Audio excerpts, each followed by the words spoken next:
What is up, everybody? Welcome to the Movies That Make You podcast. Season 2 is in full gear, and so we are super excited for what we got going on this season. Just to let you know what that means, we still have our weekly Prepisodes where we discuss movies to watch in preparation for a new release hitting theaters.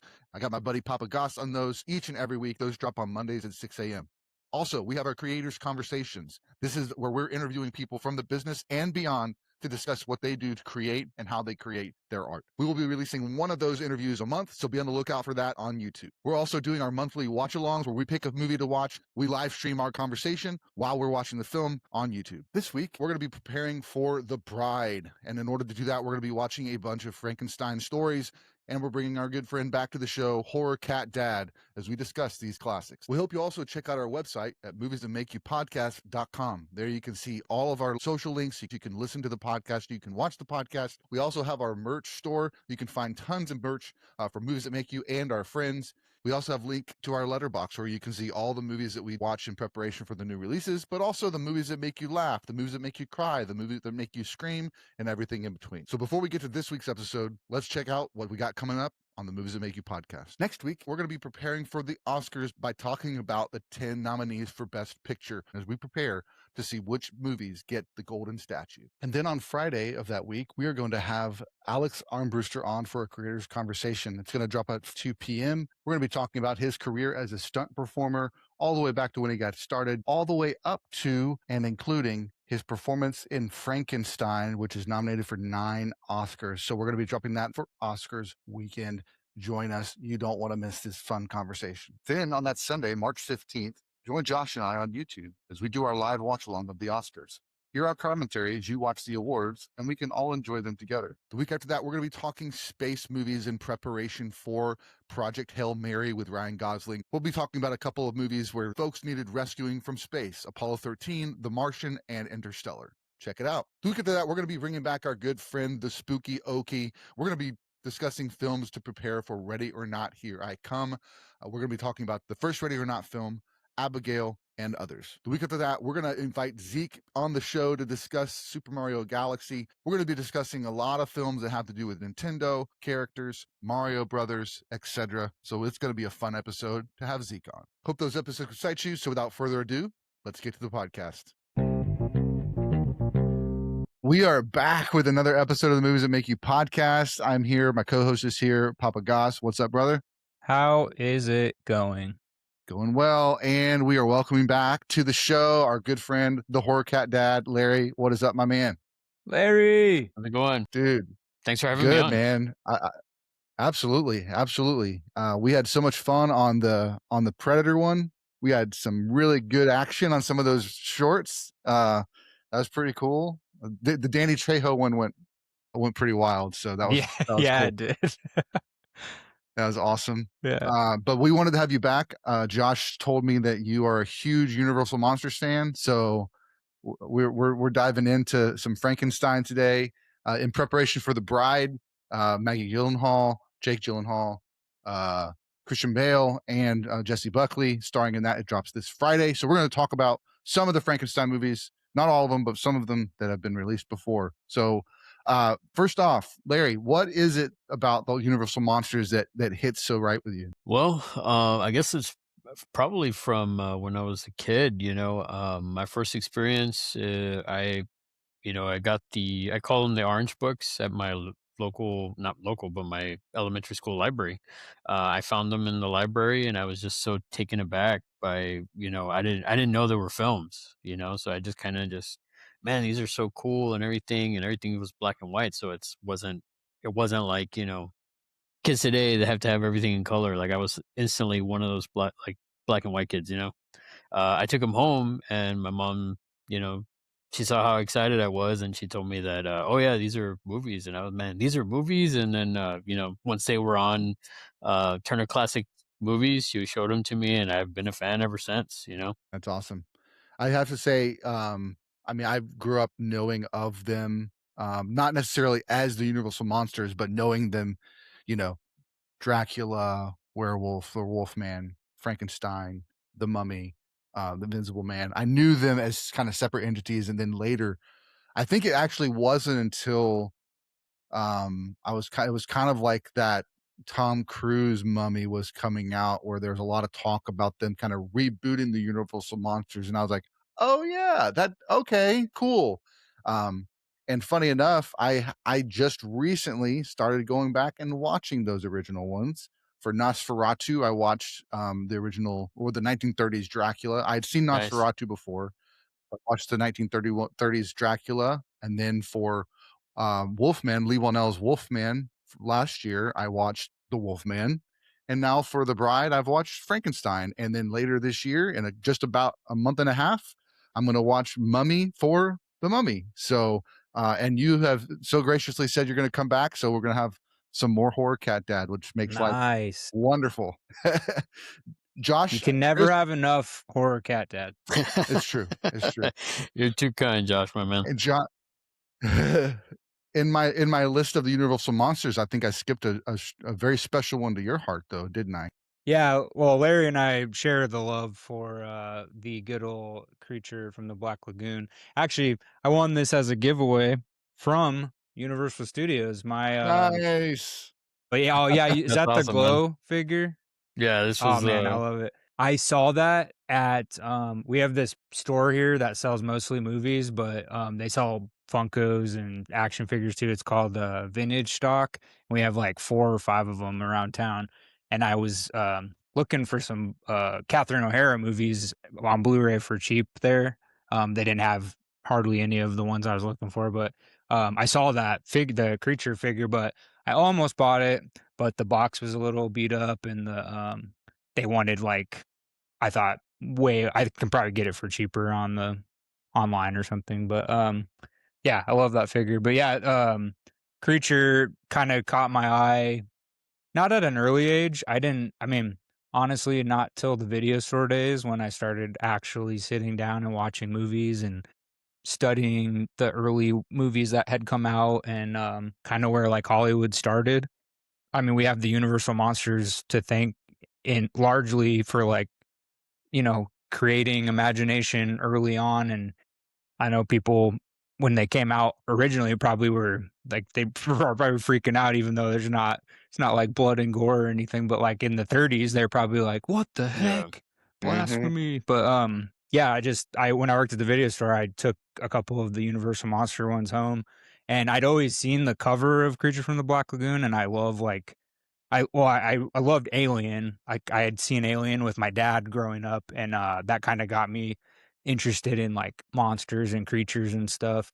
And then as time went on, I was like, man, you know what? I've never sat down and like watched the Universal monster movies. So I think I started with Frankenstein, and then I watched Creature from the Black Lagoon next, and that movie was so awesome just because I was like, man, they're like actually filming underwater, and they're like doing all this cool stuff, and he just looks so good, like for being such an early movie, like he looks so good. I mean, the makeup effects were fantastic, and it's just a cool one. I love I'm terrified of, like, the ocean and stuff, but I'm also so intrigued by it. So, like, documentaries and movies that take place in the water, I'm just like, "This is awesome, it's so cool." So, Yeah. I fell in love with the creature from the Black Lagoon, and, you can tell different movies, especially Del Toro's work, which we're gonna get into his Frankenstein in a little bit. You can definitely tell why he fell in love with the Universal monsters, and, obviously, Shape of Water was highly influenced by, so I love that movie just because it's pretty much Creature from the Black Lagoon as a love story, which is so cool. Definitely. But yeah, I just found the monster itself intriguing, and then as I've gone on and loved movies more and more, I'm keep seeing, like, the fingerprint of the Universal monster movies and other works, so it's really Yeah. cool. That's awesome, man. And speaking of Guillermo del Toro's Frankenstein, you said 9 Oscars, right? 9 Oscar 9 nominations. Oscars, yep.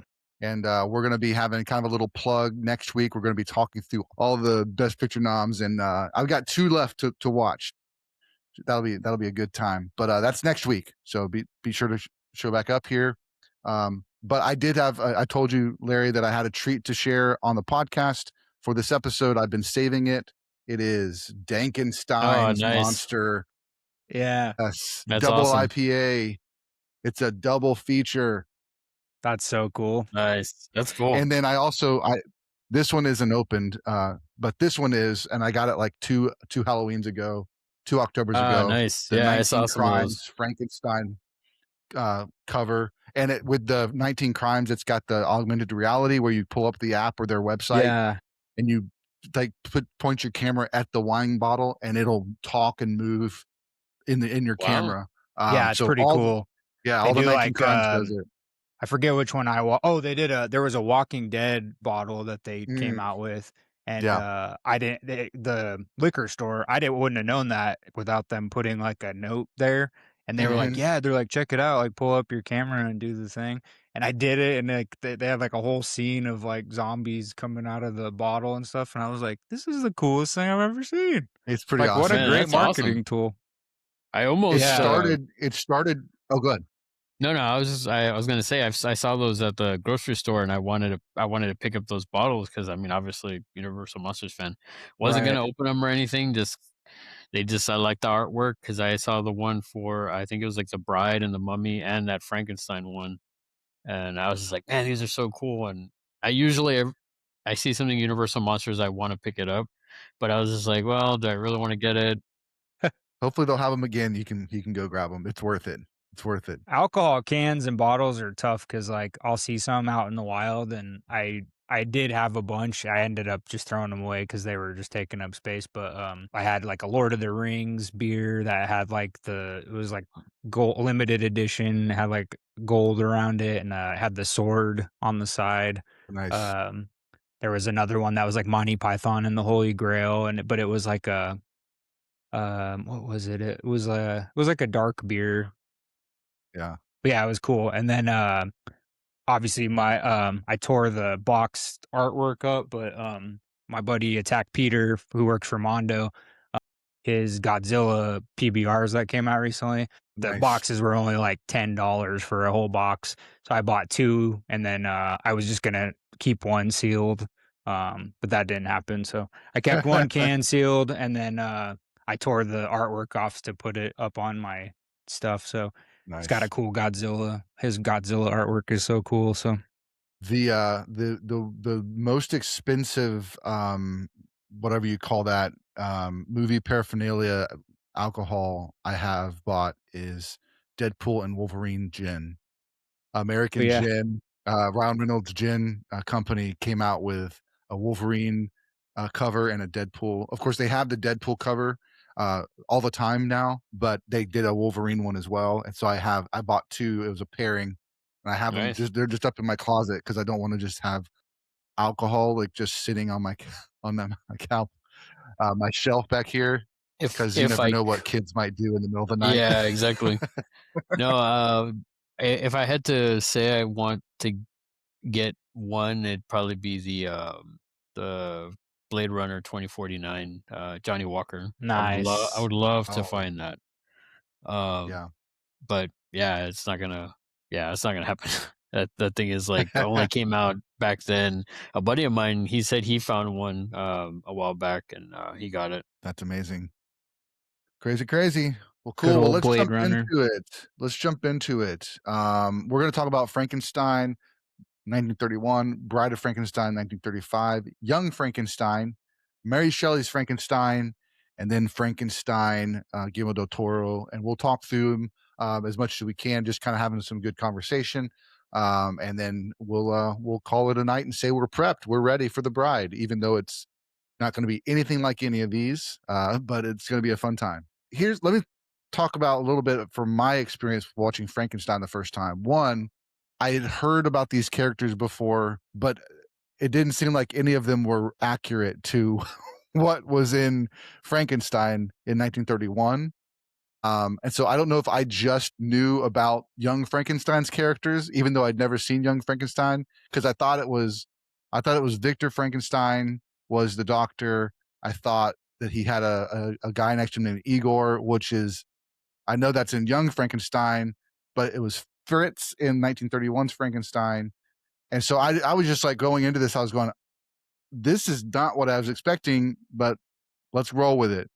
So kind of the classic story, finds a dead body he wants to reanimate. All of them kind of have this character Elizabeth that's his love interest once they're engaged, and then he gets distracted by trying to bring the monster back, and then she shows up. His dad, the Baron, shows up, and then the whole town shows up trying to kill the monster because he got out. So that's kind of a little bit of the bare bones story. But Larry, what's some of your thoughts on Frankenstein 1931? The makeup effects for Karloff, the way he plays it, I mean, for that time, the look of the creature, especially that slow first reveal of Frankenstein's monster is just iconic. Um, I think the way that movie progresses and how, I mean, it's pretty tragic if you think about it, because he's not really wanting to be a monster, and it's always just, I mean, it's just coincidental what happens, and especially what ends up happening to the little girl. Spoiler alert if anybody's hasn't seen it. He's just trying to play with the little girl, and he ends up you know killing her. And he's like, and then that's when everything kind of just starts going downhill after that. I mean, it's Yeah, just for really, sure. it's a the way he plays it, and the way it's just tragic, and just the way it ends and everything like that. It's just kind of like you feel for the monster, because it's just kind of, he's misunderstood. Yeah, absolutely. The one thing that came to mind watching it this time is little Beauty and the Beast, kind of stealing from this story a little bit, with the townspeople going with axes and torches to try to take down the beast that they're scared of.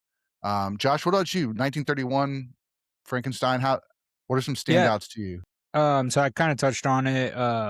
Just finally watching it, like sitting down and watching it, and just noticing right away the imprint that it's had on Hollywood in general. I think that's really cool. And like kind of piggybacking off Larry, like I'm a huge visual effects person, as you all know. So like the makeup effects are just so cool, especially when you look at what year the movie came out. You're like, no way. They're like, they were designing cool stuff like that back then. Like that's pretty nutty, but it's awesome. I mean, it's so cool. And I think also falling in love with Del Toro's work, like his house, I think he just recently sold the big house that had all the cool stuff in it. But if you go on YouTube, you can like see inside that house, and he has like a huge Frankenstein realistic head when you walk in the door, and he's got like Linda Blair's like Regan, it like looks like a real one in his living room while he watches TV, and he's got Haunted Mansion, like big mannequins that look realistic. It's just like a house of terror that he lived in, and so to see somebody like that, like from another culture, even like the Yeah, Spanish culture, um, have such a love and using a lot of what the Universal monsters showed him in his films, like Pan's Labyrinth and Shape of Water, which we just talked about a second ago. And then now he got to do his passion project, which was Frankenstein, which got him interested in making movies in the first place. So um, I think it's a very pivotal film. I mean, all the Universal monsters in general, like as a whole, are very important, but I feel like Frankenstein is very, very important just because you see that story, like you were just saying, like Beauty and the Beast and different iterations, love stories, and you see that type of thing in a lot of movies throughout history. So I think it's cool that it started in the 30s and it revolves around monsters. Like, how cool is that? That you can go back and watch those and be like, oh, that's probably where this movie got kind of their idea from, or maybe they based some stuff off of this and then made their own version of whatever. So I just think it's really intriguing and really cool. So the makeup effects obviously are my favorite part of it. Just because for the time that they made those movies, like it's very impressive. But yeah, I think Frankenstein is a great one. Obviously I love Creature the most, but Frankenstein's pretty close up there just because of how important it is to the horror genre, to movies in general, and Boris Karloff is just so iconic. So yeah. it's pretty awesome. Yeah, that definitely was, one of the highlights I put was the face, like, just the Frankenstein's face was just so perfect. Just a beautiful, beautiful creature, and part of that's hard to know, like I mean, of course, it's even having not ever seen the movie, like, that is an iconic, image that has permeated culture in such a way that it looked exactly like I expected it to, like, in this behind this like, way back in my subconscious that had created it from all the images that, I'd seen, but never seen the actual film. The big line that you hear a lot, and I think it's actually in, is it in I think it's in Scream, where they're watching Frankenstein, and it says, "It's alive! It's alive!" Yeah. You know, that Yeah. line is in there, and then, yeah, so like I said before, like, the things that stood out to me was, like, these weren't the characters I thought they were gonna be. Fritz instead of Igor. Henry Frankenstein is the scientist, and Victor Frankenstein is either a cousin or something like that is what it kinda felt like. I would say Kristen had a good question because this ends up coming up later as well, and that either the person that the brain that they used that's another thing too. I'll come back in a second. But did the person that died and the brain they used die in a fire? Because he's scared of fire. He's not scared of anything else, but he's scared of fire. So I thought Right. that was a good point that Kristen wondered about the brain of the person that they used to bring to life. And then the other thing I think is interesting is that in Frankenstein 1931 and in Young Frankenstein, they both get the wrong brain. In Mary Shelley's Frankenstein, they get the right brain, they get the correct brain. It Mhm. wasn't like the wrong brain. I thought that was a good choice. And then because I saw Guillermo del Toro's first, I wasn't really looking out for these details. And so I don't know which brain he got in Guillermo del Toro's version. But I specifically recognized that in Frankenstein and Young Frankenstein, they both got the wrong brain, um, to bring back to life. So that ends up being kind of the cause of the damage, probably. Whereas in Mary Shelley's and Guillermo del Toro's, it's he's not as much of a like a out of control maybe monster than he is in the at least the 1931 Frankenstein. So anything else on Frankenstein 1931? I was just gonna bring up just real quick about Mary Shelley because without her writing the novel, I mean I'm sure something would have been made eventually, but I just thought it was really interesting. She was like 18 years old when she wrote the novel, and I guess it was originally published anonymously. So her name wasn't even on it. But I just think that's pretty fascinating. Like, and then I think she entered into like a contest at the time, and then it got published, and then it became bigger than I don't think she had imagined. I just think that's really cool. But I guess she was what was it? She was inspired by she had a dream, that a scientist was, like, bringing his creation to life, but he was just afraid of his creation, and then Okay. that got her mind going, and then she was researching, like, creation and how, our bodies work and how you can recreate things and stuff, and that's how she came up with the book, or that's what I'm pretty sure I read, so Yeah. it's pretty cool. Absolutely. And Yeah. I'm wondering, just because of the time that the book had to have come out, um, if it was anonymous because she was a woman and then women weren't really like touted as Oh, being right. authors that would sell books, so publishers didn't really want there's another movie that kind of deals with that with Keira Knightley, called Colette, and her husband, I think, is Mark Oh, yeah. Ruffalo. No, it's not Mark Ruffalo, it's the dude from The Affair and The Wire. Can't remember his name, but he ends up being she's the ghostwriter for his books because his name will sell them, but she's the one really that's the good writer or whatever. Yeah, honestly, if you fast forward, I mean, it's interesting to the parallels from that, and only the last what maybe decade we find out who the real designer of the creature was. It Mm, was a female. I'm probably butchering her name, Millicent Patrick. She was the one that did the original creature design, Oh, yeah. and wow. it's just interesting. You know what I mean? Like, so she Yeah. hid. she hid her name, Mary Shelley, and then Millicent. I'm hoping I'm saying that right. Um, hers was buried for the longest time, and then all of a sudden it came out that she was the actual creature of it. And I love seeing those photos of her like actually doing the designs and stuff, or the designs and also the makeup of the creature. I mean, it's just like, wow, that's so cool. Like it's almost like another dimension, to it. Hmm. Absolutely. There was Absolutely. that brought up another thing I wanted to add to so they were doing Dracula in 1931, and they made like a 20-minute reel for Frankenstein on the sets of Dracula. And then I'm pretty positive they to this day they've never found that test reel. But Wow. that test reel was like what got they had Bela Lugosi, like, in he was the monster, instead of Boris Karloff, and,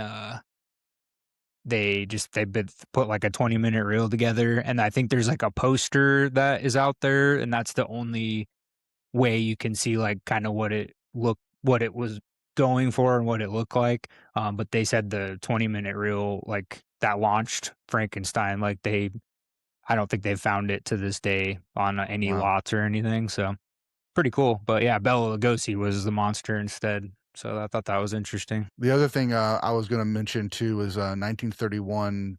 They have the opening credits, um, but they have a question mark for the creature, and so they don't give like Boris Karloff's name. They don't want to give it away of who the creature is. I'm sure he was already a name and a face that people recognize, whatever. But kind of like hiding it, kind of we're going to give you a reveal later. So that's pretty cool. So let's jump forward 4 years. We get a sequel.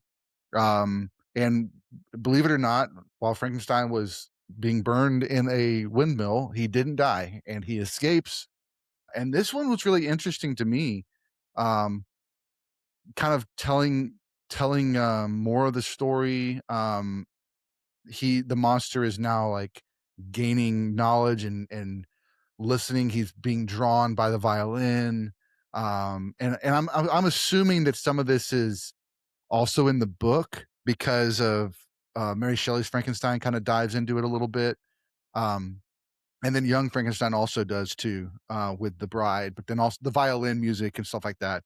Um, but yeah, I thought again the makeup design, the character design, the beautiful, like the bride was just perfect. Like in this, there's that one shot. I think I sent it in the chat. I was just like, this is just epically beautiful.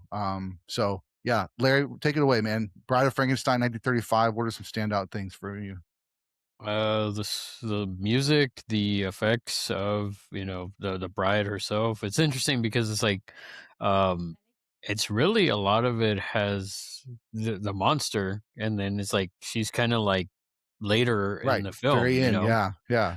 So it's again that slow reveal as they're kind of taking the bandages off, and then like it's just you again with that iconic scene where she like screams when she sees the monster. It's just interesting, like it, I don't know. It's one of those things where I think that well, when I first saw it, it was just kind of like, again, you get that slow reveal and you see her, and Mhm. it's just kind of like you see the bandages coming off, you see her eyes, and then not to mention like later on you find out it's like, oh, she's playing Mary Shelley at the beginning of the film too. Oh, I don't know if you wow. I don't know if you caught that. I It's didn't. the same Yeah. actress at the beginning when she's talking to the two guys. She's playing Mary Shelley too. So that's Okay. kind of cool that they used her for that, and then later on for the bride as well. Yeah, absolutely. One of the kind of technical points that jumped out to me was how far the sound design had come from 1931 to 1935. 1931 sounds like an old movie. It sounds like they're recording the audio in a big warehouse. Like it was just like we had to turn subtitles on because it was kind of hard to hear like what they were saying in some of that. And then Bride of Frankenstein is like crystal clear. They must have kind of learned ADR, and started doing all of that or learned how to soundproof and stuff like that. So that was kind of a cool um, jump in technology that I noticed. Well, there's And then also, oh another yeah, reason for that is because a lot of those movies in 31, they were basically the first talking films coming out of the silent yeah, era. So that's why, like, Dracula, for example, like, it's a lot of, very there's no music, it's just super quiet, and the hmm dialogue is, like, super, faint at times, and it's just kinda like they were still getting into that talkie movies, as they used to be called back in the day. So that's again, that's a good way to see it or point it out is that, yeah, 5 years later, look what we got with Bride of Frankenstein. yeah, absolutely. Just real throwing out another movie that many of you may have not have seen is Babylon. Babylon actually is the story of that moving from silent films to talkies in Hollywood, and of course all the craziness of just being in Hollywood at that time. But that's kind of this like the running thread of the movie, and it's got a lot of funny humor when they're trying to record and figure out how to record and get sound, and everybody's like quiet on set. It's like every time somebody moves and rustles their shirt, they're like, "Oh, we got to start over." So it's just kind of a funny take on that. But Josh, how about you, man? What about Bride of Frankenstein stands out? Yeah, so obviously, I don't know if the original posters were quite as colorful and like had their effect on pop culture. I think the posters kind of came later, like the vibrant ones and stuff. But I feel like the bride is way even just in the movie, like the bride's look is just so like with the lightning bolt hair and all that stuff. I think it's more of a pop cult. It like entered itself into pop culture more with. Here, hold on. I'm gonna shut the door. Sure, sure. They're being Yeah, yeah, way too loud out there. Sorry. yeah. That's fine. Having a good old time. All right. Sorry. I'm glad they're having Lennon's having fun, a good but old time. Yeah. yeah, I know he's usually not that loud. I was like, what are you doing out there?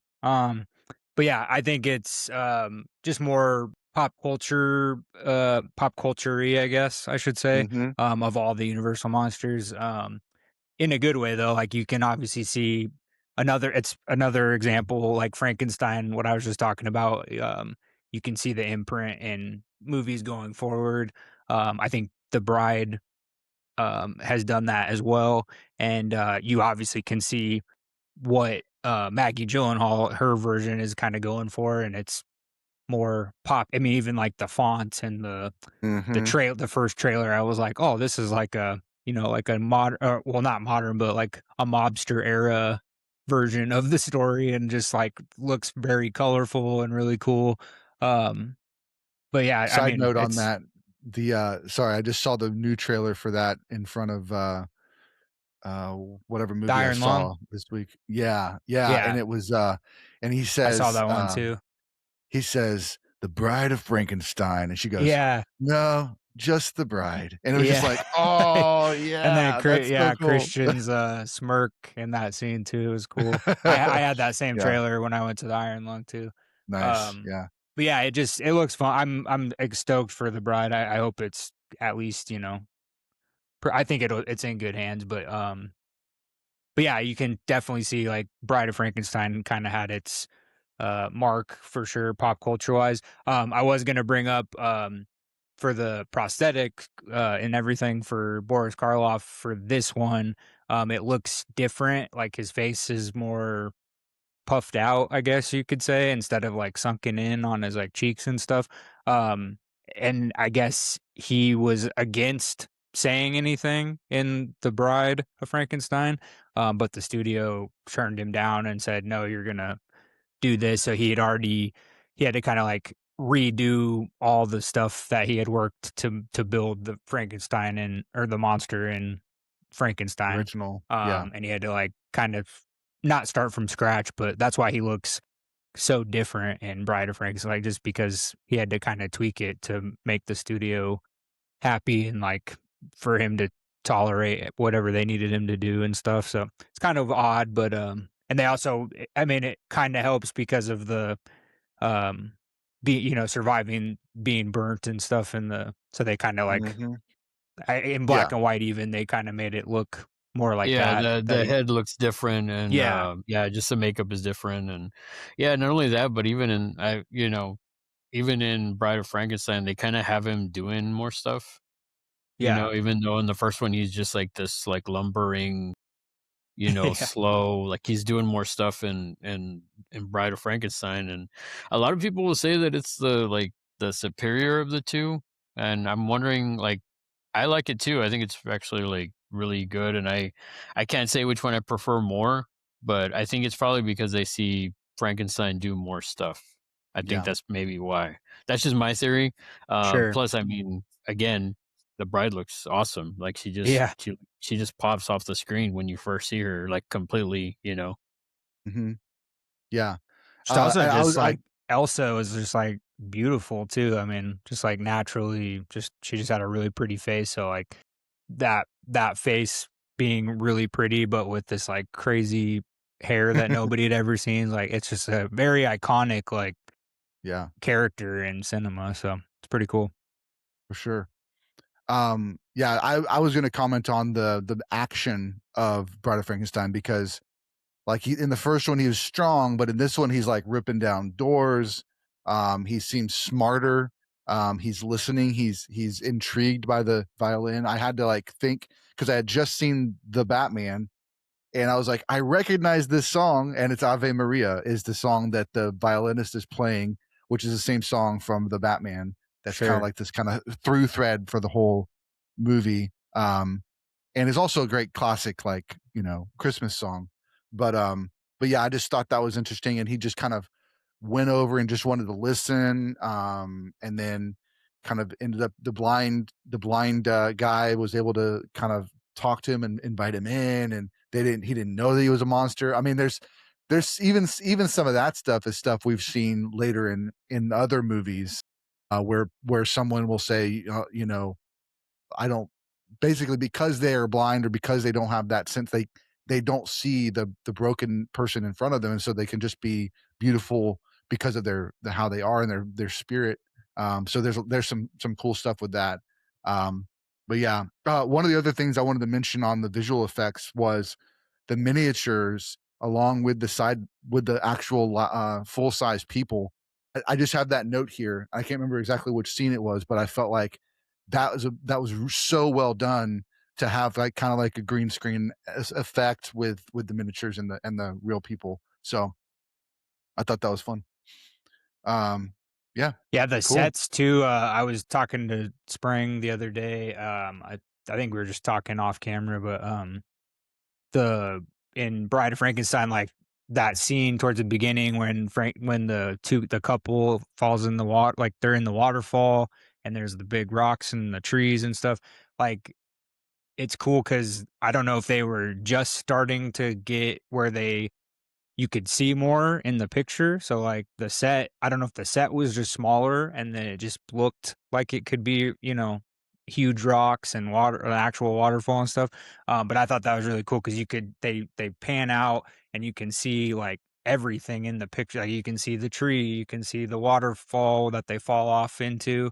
You can see Frankenstein in the corner, and like I just thought that was really cool. When I rewatched it again the other night, and I was like, that's really cool. I wonder if this was kind of around the time where cinematographers were starting to like, figure out that they could, kind of Yeah. zoom out and get the full picture, and which might have led to, as far as it's come today with all the obviously IMAX and stuff is on another level, but just getting the full picture for the audience. Mhm. So I think that's really cool. But I enjoyed seeing that again because I was like, oh, that's really neat for being a 1935 movie, like, that's pretty cool. Hmm. Absolutely. Anything else for Bride, Larry? No, I think that's it. I mean, I think I pretty much covered everything that I had to say about it, I think. Sure. Cool.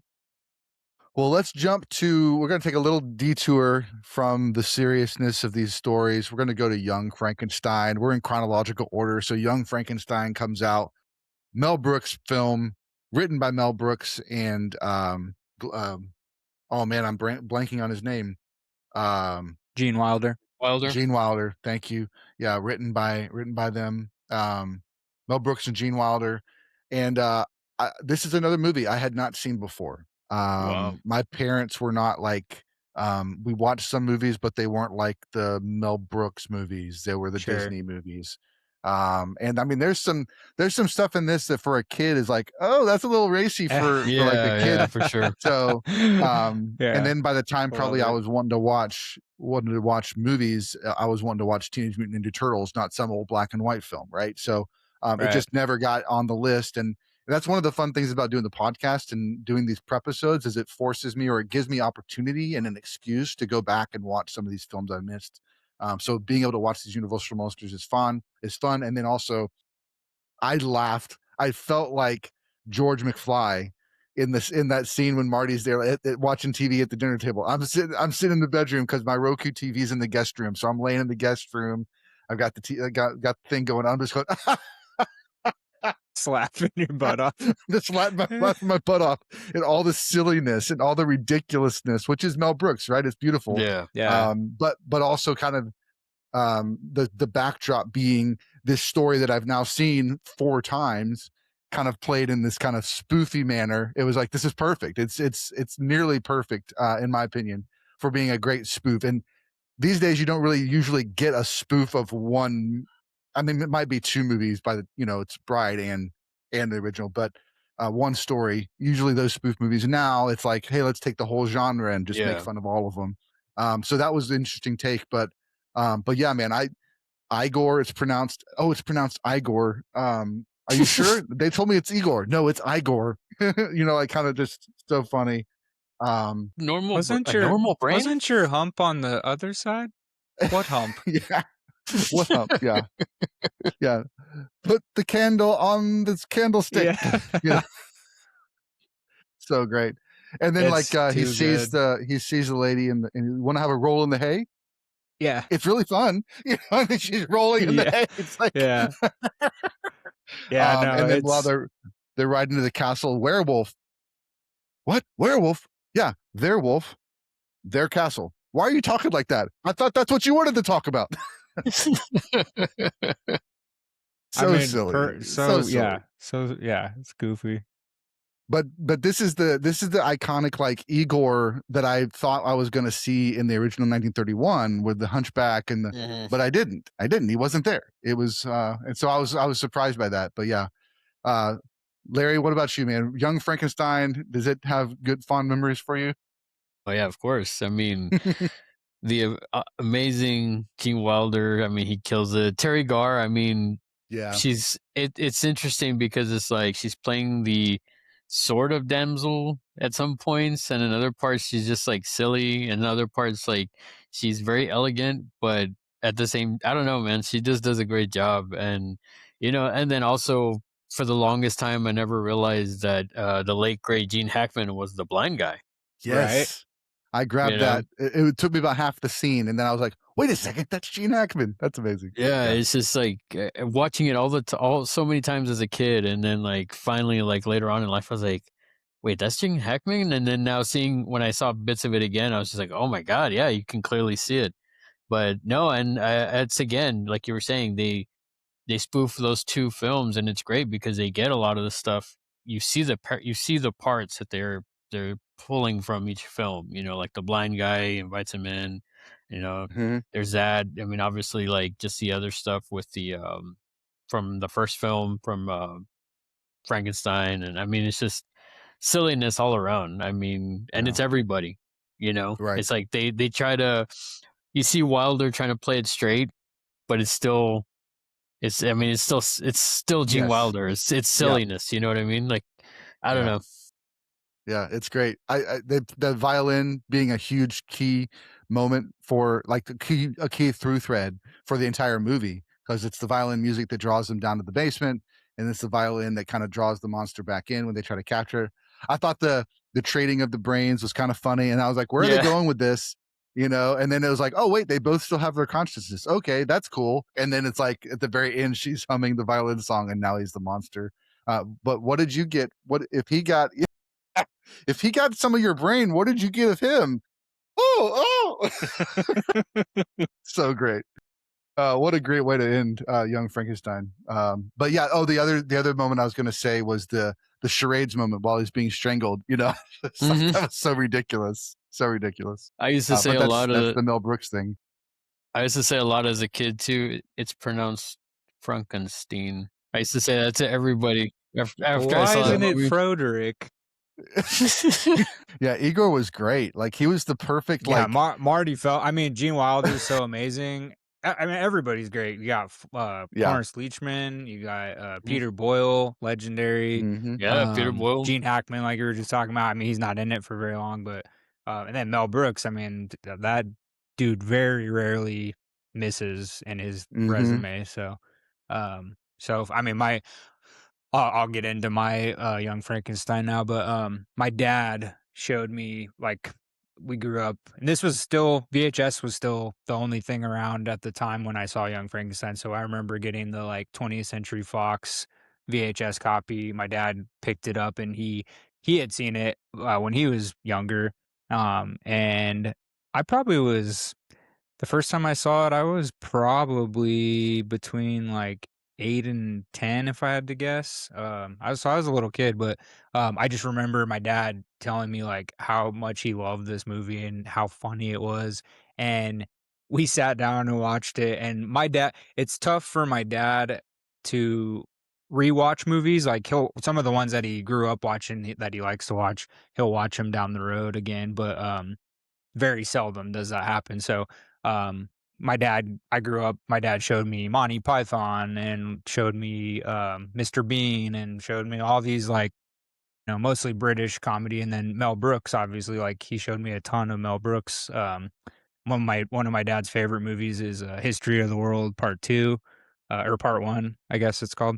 And I just I just remember watching Mel Brooks' Blazing Saddles, yeah, but Young Frankenstein's one that my dad and I always went back to, and when my dad gets cackling, laughing, like, it's addictive 'cause he just has such an addictive laugh, and it's hard to get him to that point, but, like, I remember being a kid, we watched and Marty Feldman was just making my dad die, and I was laughing harder because I might not have gotten all the jokes, like, at a young age, but seeing my dad laugh his butt off and just Marty Feldman's, like, delivery of lines was funny to me as a kid. Yeah. Probably just because of, his eye condition or whatever, so it matched up with being Igor, so it was pretty funny. I'll never forget that scene when they get through the bookcase and they go down and they're they're going through the the heads and he's like, "Tick-a-tick-tack, tick-a-tick-tack." My dad was my dad, like, pretty sure he peed his pants, and so I was laughing really hard because it was just so funny. Yeah, and then Marty Feldman, we were just talking about the hump, like, what hump? Like, I guess he would mess with people on set, so he was, like, ad lib a lot of that, like, he'd move the hump on his own, like the fake hump, so he would, Yeah. like, try to mess with people, so that whole scene, I think, was ad lib because Gene Wilder was like, "Wasn't the hump on the others?" And he was like, Yeah. "What hump?" I And just then remember the one where he's like, sorry, just the one where they're about to walk when he first meets him and they're about to walk. And he's like, walk this way. And he bends over with that little cane and like walks down the stairs. And he's like, and he tells Gene to do it. and then Gene, like, he gets halfway Hold on down a and he's second. like, "This is stupid." You could tell on his face. But yeah, Gene Wilder said, I mean, he's had so many amazing roles, and Mhm. I think to before he passed away, he said Young Frankenstein's like his favorite movie that he ever did. And he That's obviously cool. had a close relationship with Mel Brooks as well. And then speaking more on Gene Hackman, he actually ad libbed the line. What is it? Um, I was gonna make espresso. Yeah, When he walks away, Gene Hackman actually ad libbed that line. They kept it that's in. so funny. Um, but It's yeah, such a just what a random, like, a place, like, I was like, "That's so out of place." Like, that's not period at all. Like, yeah. they didn't have espresso that way. Well, and I think Young Frankenstein is perfect, especially for our listeners. Like, if you haven't really seen a lot of these movies, or if you are not big on like monster movies or whatever, um, you're wrong. No, I'm just kidding. But young, but Young Frankenstein's like a good. It's just a fun movie, like to watch. It's a good like family movie to watch, and there are some adult jokes, but like overall, it's just so fun. I mean, I'm sure kids these days probably would think it was because the stuff they watch that they think is funny is we don't find that The funny, but yeah, it's when just a was classic. It reminds me of my dad, just growing up because like I said, my dad didn't watch a ton of movies like a second or third time, and he like showed me that personally. So like every time I see anything Young Frankenstein, it reminds me of my dad. So absolutely. I was just gonna no, say that the one joke that just caught me off guard is like the big knock handle and Igor's knocking it, and then it cuts over to young Frankenstein with the girl, and he's like, "Look, wow, those are big knockers," and yeah, she's like, "Oh, thank you." Like what? so Or no, yeah, goofy. he says what knockers? Yeah, yeah. I was gonna say, I wonder if they the thing with the hump. I feel like they used that again in Robin Hood Men in Tights with the mole. Oh yeah, Yes, It's like, great call. wasn't your mole on the other side? I yeah, have a mole. yeah. That's another Great one too. call. Yeah, Great Mel call. Brooks was just, I mean, but his resume is just so good, and then Gene Wilder too. I mean, he left Hmm. behind a pretty iconic resume of films. I mean, all the few movies he did with Richard Pryor, or Hmm. like Mhm. Stir obviously crazy. obviously Willy Wonka is Right. awesome. But Yeah. yeah, Young Frankenstein is a fantastic film if you are kind of just getting your feet wet to go watch The Bride. And who would have thought that the voice of a snowman would get Mel Brooks out of retirement to do Right. Spaceballs 2? You're right. Oh, Yeah. pretty crazy. Josh Gad wrote a script for Spaceballs 2 and got him to come out of retirement. So that should I be can't wait for interesting. that too. Okay, so that's another one I haven't seen. I have not seen Spaceballs. Oh my god, Dang, Yeah, really? yeah, brother. it's crazy. I told you I missed some of these. Yeah, Oh I my mean, yeah, god. Gotta go back not and your watch them. fault, yeah.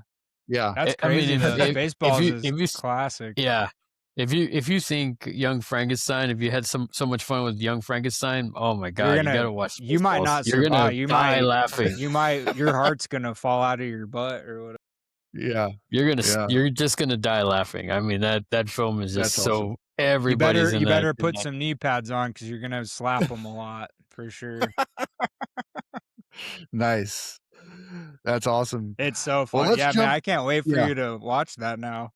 That's yeah. exciting. We Watching might that for have the to do a first live time. watch of that, but like it might be just a kind of like we're just sitting watching and reacting to the movie and less talky. That'd be I don't fun. know. Yeah. Man, yeah, Spaceballs is so good. I don't know, man. I'd be quoting lines left and right just because that Yeah, it's so funny. There's so much yeah, good Yeah. stuff in it. Yeah, that's cool. And again, it's it's a a lot of those good one. random, those subtle, those. I mean, it still has that adult humor as well, but it's Mhm. like it's kind of silly and subtle to where it's like it could go over a kid's head, Yeah, or it's not like in your face, like so raunchy and everything like that. yeah, So, but for sure. it is really good. It's funny. That's awesome. Yep, I'm gonna watch it someday. Now I gotta find an excuse to watch it, but Yeah, it's good. um, It's really good. well, let's go ahead and jump to Mary Shelley's Frankenstein. I kind of like what's interesting is I didn't look at the timeline of this, but Bram Stoker's Dracula came out in the 90s, and it really fleshed out more of the story that they didn't really tell in the 1930s version. I feel like that Mary Shelley's Frankenstein did the same thing with this story, where they took more of the book, it seems, fleshed out the characters, had a lot more to it than it did in the original 1930s versions. And we got Kenneth Branagh playing the Dr. Frankenstein, Robert De Niro playing the monster. That right there should be like a A plus. Rotten Tomatoes didn't give it very good ratings. And so I guess it just didn't hit with audiences and critics at the time. Um, but has a different kind of similar story. We're following the same story. Towards the end, we have Helena Bonham Carter plays Elizabeth in this one, so she's the love interest, and then the monster wants to take her as his bride at the end. And there is some really cool stuff. I don't want to take it from somebody else at this point. We'll come back to it if we need to, but yeah, Larry, what are your thoughts on Mary Shelley's Frankenstein? In getting ready for this, I got to rewatch it, and I did not remember it being as good. I actually liked it Okay. this time around. Because I remember back then a lot of people like Rotten Tomatoes was saying it wasn't that good, and I don't remember it being a big hit back, when I was younger. Heck, even rewatching it, I was like, oh wow, I don't remember this. So it had been a good while since I seen it, but the sets, the setting is Mhm. gorgeous. It was Yeah. shot really well. I liked the music as well. I thought it was really good. I feel it was a little too bombastic in some parts, but I still feel like the music fit with the scene. The other thing I didn't realize was the guy that stabs the one doctor is actually De Niro. Okay. Like when they're trying to give him the vaccination, like it's Yeah. actually De Yeah. Niro that kills him, and then they hang him and stuff like that. And I was just like, oh my god, man! I was Just like, is never that picked it. Yeah. yeah, I thought that was really cool, and then it comes around like that he ends up being the monster, you know? But Mhm. no, all around, I thought the performances were great. I totally forgot that Carter was in it, Mhm. you know? Kenneth Branagh, I mean, it's Kenneth Branagh, he's a beast, and, I mean, De Niro as a monster, I thought he brought a lot of, like, tragedy to it. Yeah.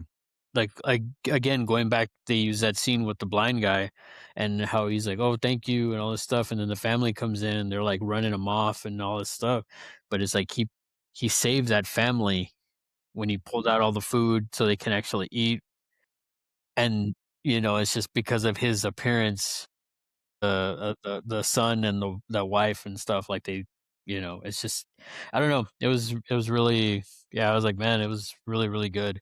I can't I can't see why people didn't like it, but at the same time, after Bram Stoker's Dracula, I can see why it didn't.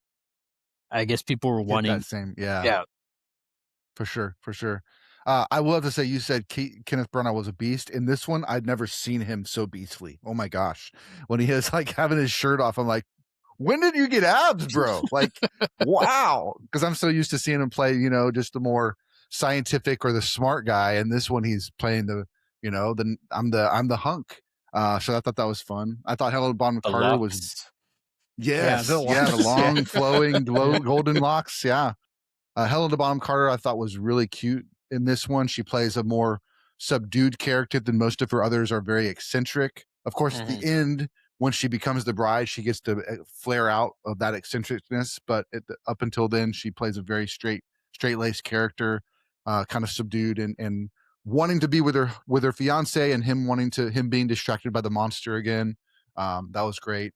And then Oh, and this one I did mention earlier, but they found the smart brain instead of Mhm. like the other two kind of had him fumbling the smart brain and having to Right. deal with the dumb brain. But this one got the smart brain, which I think allowed them, at least for the, because maybe in the original book it was that did happen, but in this one, in order to speed up the fact that he's kind of getting smarter faster, Learning. they needed to kind of like, oh, we're just gonna stick with he got a smart brain this time. Bilbo Baggins is in it. I thought that Ian was great. Holm. Uh, Yeah. yep, Yeah, that threw me off too. I was like, "Oh, man, yeah, he's in this? I totally forgot." yeah. And then I thought there was that crazy Temple of Doom moment towards the end that I was like, I couldn't think of the phrase from Temple of Doom, but I wanted to shout it, with all the slave children. Um, and then there was this like as I'm watching it and I'm watching them turn Helena Bonham Carter into the bride, I'm like, I just like audibly said, "Here comes the bride," and I was like, "Yeah, this is great, this is great." And then I'll just say it, the flame scene at the end was like the most epic ending I could ever imagine. Like that, it visually looked crazy. She's covered in flames, running down the hall, setting the entire hallway on fire, and then just setting the whole building on fire. Just like, this is epic. Yeah, that's all I got to say. Just really kind of crazy to see the story that was told in the 1930s told in a more modern, closer to modern. I thought they did a good job in the 90s for sure. What about you, One thing Josh? I have Oh, to go ahead. say Oh before yeah, we, go. just to kinda go off on a tangent is, I would also suggest going and checking out that, film, Bride from the '80s. I think it's called, it's got, It's got Sting. He's actually Victor Frankenstein, Yeah, I do remember that and one.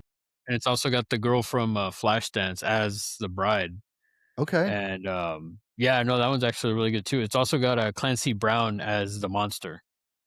Nice. So it's pretty good. I mean, you should check that one out. It's been a while. Like, I need to go back and rewatch it. It's been a while, but I remember when I saw it, I actually really enjoyed it. Yeah, I What you got, remember that, Josh? I remember when that DVD would come in every once in a while because I, like, kept seeing the cover, like, people would trade it in, and I was like, "Is that freaking Sting?" I was like, "What movie is this?" Because I had never heard of it or seen it, but I just remember I remember it like, the cover looked kinda interesting, so I still haven't seen it, but it's on my list. I do remember when we would get it in. But yeah, I think going back to like what it wasn't well received at the time. Obviously, it has gone on to not. It's not a cult classic, but it's appreciated a lot more due to Arrow Video, like a big physical media distributor. Like they put out an awesome. I have the Blu-ray copy of that.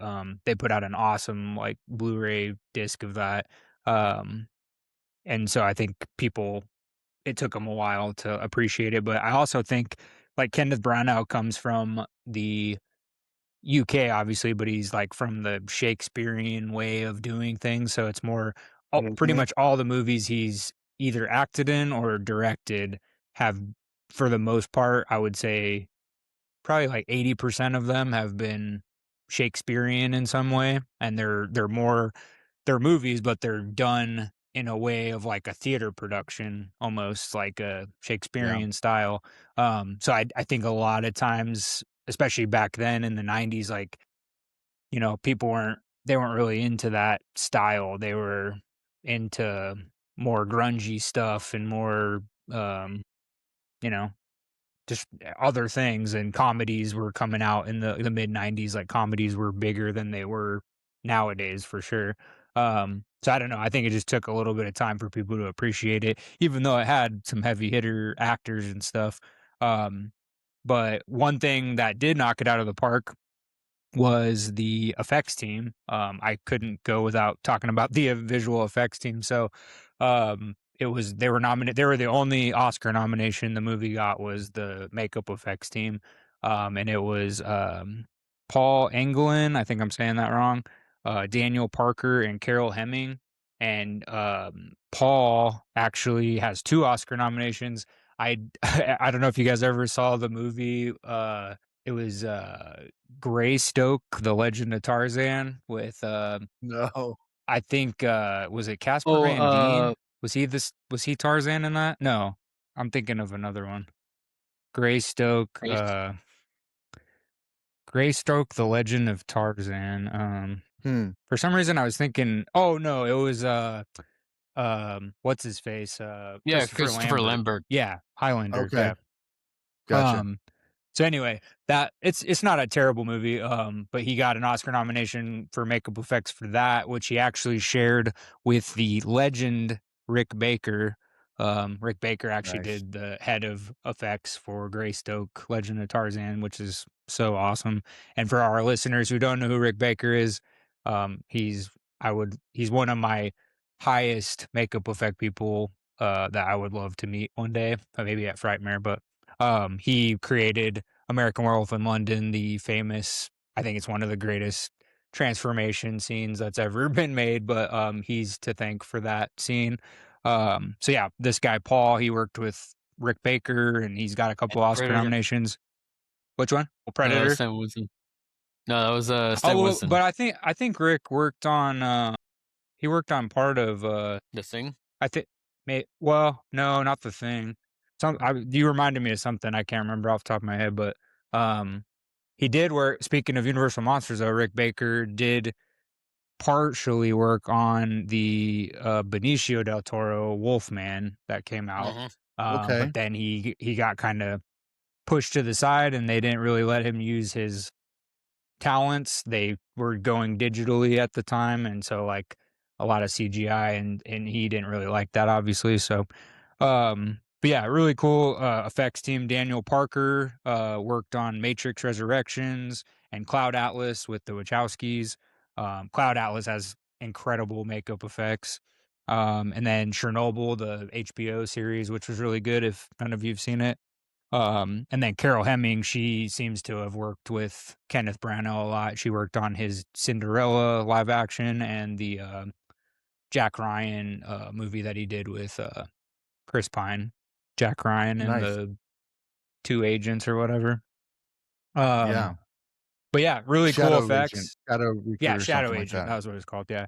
But yeah, Kenneth Branagh. I mean, he's been around. He gave us the first Thor movie, which I think is, Mhm. other than Ragnarok, I think it's the best, one of the best Marvel movies, in the MCU.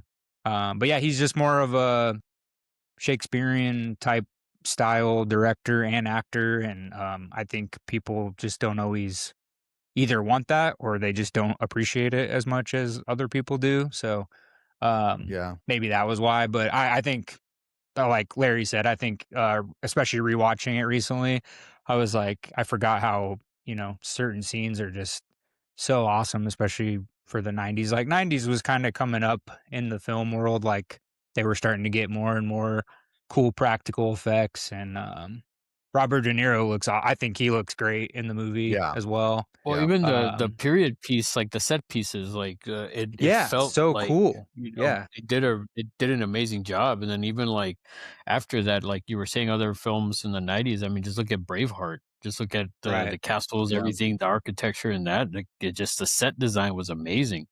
Yeah, I was really, really taken back by the set design in this, and then it felt like that time. You know, I yeah. Yeah. mean, it No, yeah, was like. I love that type of stuff too. So, I think that's why I appreciate it more, just because like I know that those were pretty real sets. I mean, we didn't have all the CGI stuff we have today to like doctor it up. So, they were using actual like castles, like you said, or even like the outdoor stuff. Like, I mean, they probably filmed that out in a country where there's just heavy forests and a lot of grass and just really cool landscapes. So, I think it's a fun one. I think it's underrated, I'll say right now. So I had to jump on here and check out Rick Baker because I had a feeling that he did something, and I remembered correctly. So one, you mentioned American Werewolf in London. That came out the same year as The Howling, so that's two Mhm, werewolf movies.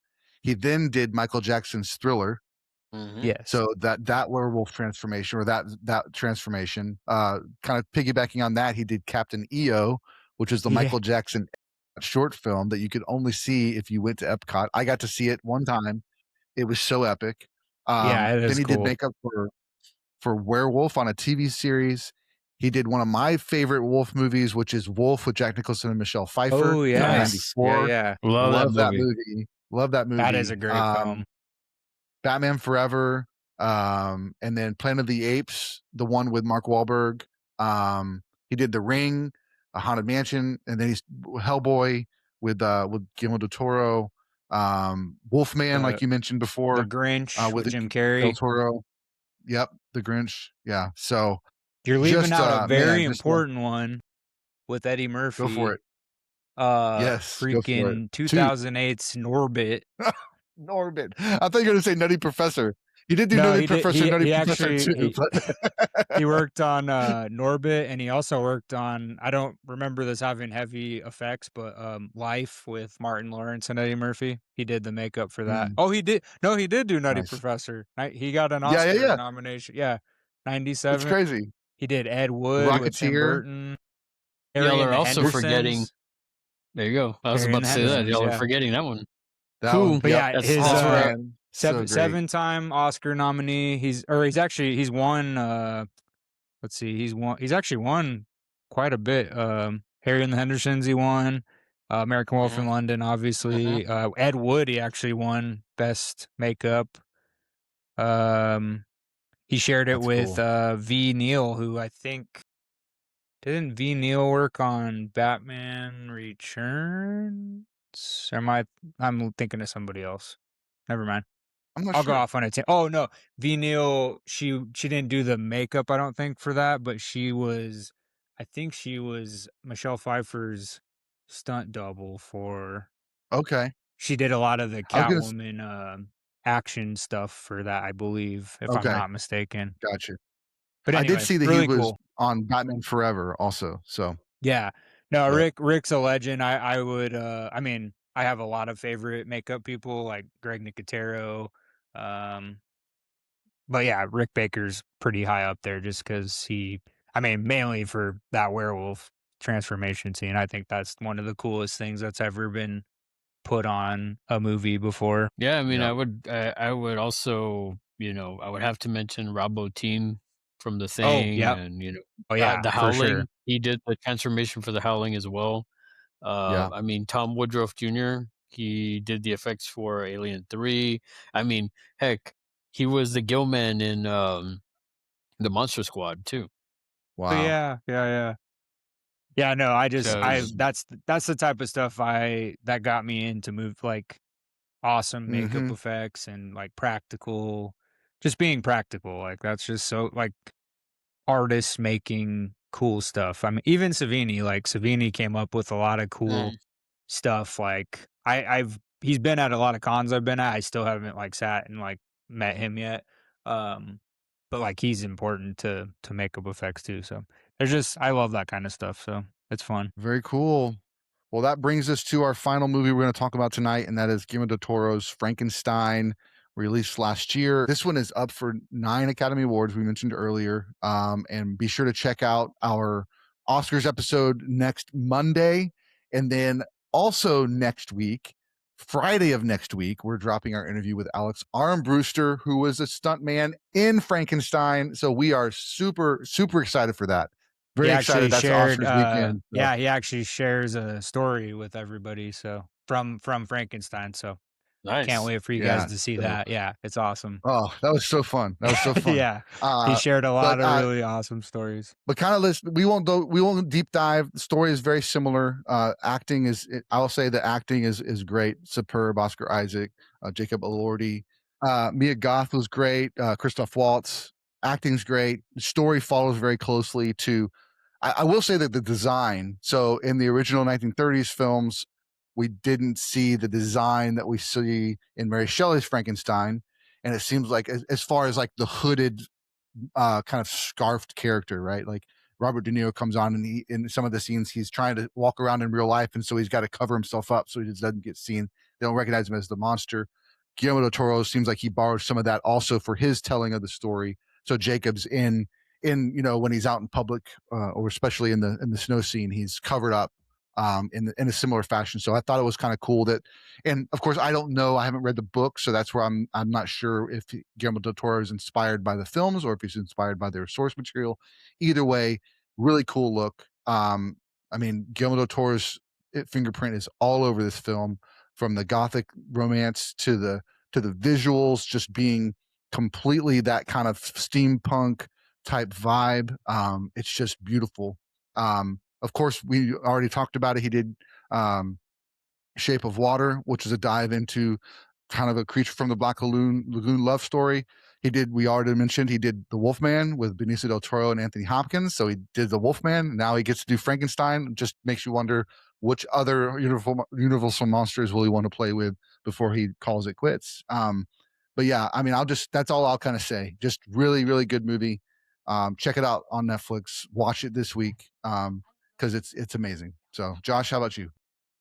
Yeah, obviously I'll talk about the makeup effects for this one too, just because it's I don't remember the team that worked on it or anything, but it very well done. I mean, so cool. The look of Jacob Elordi is just so different.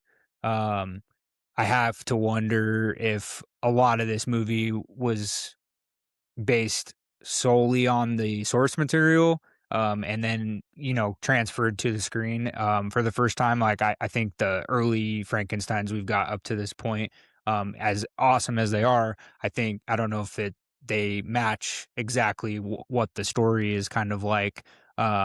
So Jacob Elordi just, he has a different look than any Frankenstein we've ever like. You see all the different body parts, like from his face to his chest to his arm, like they're all different shades of color.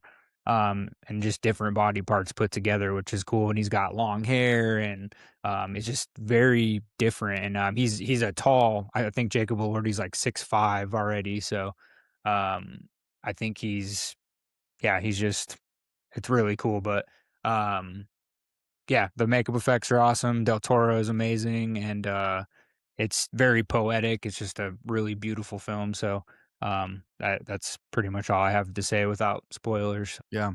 One of the other things I did see, and then we talked about it with Alex, is the ship that is a part of the opening scene and the closing scene.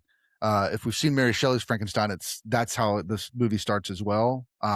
But he completely built a full functioning, or at least a full size pirate ship or explorer ship of era, and it was just beautifully done.